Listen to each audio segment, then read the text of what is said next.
প্রেমের প্রস্তাব দেওয়ার জন্য কেউ যান সমুদ্রের ধারে, কেউ পাহাড়ের চূড়ায়, কিন্তু এই যুগল বেছে নিলেন বিশ্বের অন্যতম বিখ্যাত আকাশচুম্বী ভবনের অ্যান্টেনা।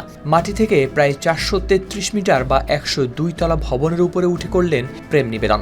তবে মুহূর্তটি ভাইরাল হলেও এর শেষটা হলো হাতকড়া পরেই। যুক্তরাষ্ট্রের নিউ ইয়র্কে এম্পায়ার স্টেট বিল্ডিংয়ের চূড়ায় উঠে দুঃসাহসিক বিয়ের প্রস্তাব দেওয়ার পর গ্রেপ্তার হয়েছেন রাশিয়ার এক যুগল। ঘটনাটি ঘটে বিশ্বের অন্যতম পরিচিত এই আকাশচুম্বী ভবনের প্রধান অ্যান্টেনায়, যা সাধারণ দর্শনার্থীদের জন্য সম্পূর্ণ নিষিদ্ধ এলাকা।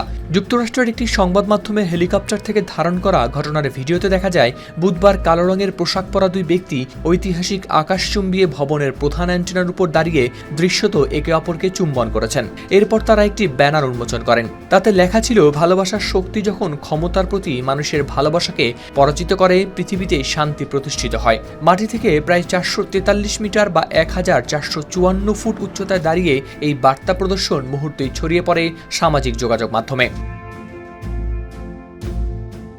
তবে কিভাবে তারা 102 তলা ভবনের দর্শনার্থীদের জন্য বন্ধ থাকা অ্যান্টেনা পর্যন্ত পৌঁছালেন, সে বিষয়ে এখনো কোনো তথ্য প্রকাশ করেননি কর্তৃপক্ষ। পুলিশের বডি ক্যামেরার ফুটেজে দেখা যায়, অ্যান্টেনায় দাঁড়িয়ে থাকা ওই দুই ব্যক্তিকে নিচে নামিয়ে আনতে একজন পুলিশ কর্মকর্তাকে পাঠানো হয়। মই বেয়ে ওঠার সময় ওই পুলিশ কর্মকর্তাকে বলতে শোনা যায়, আপনারা কি করছেন?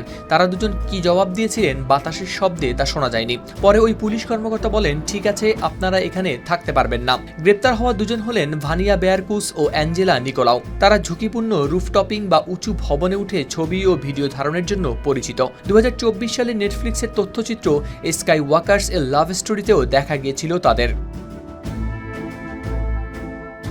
হাওলাদার শামীম, RTV।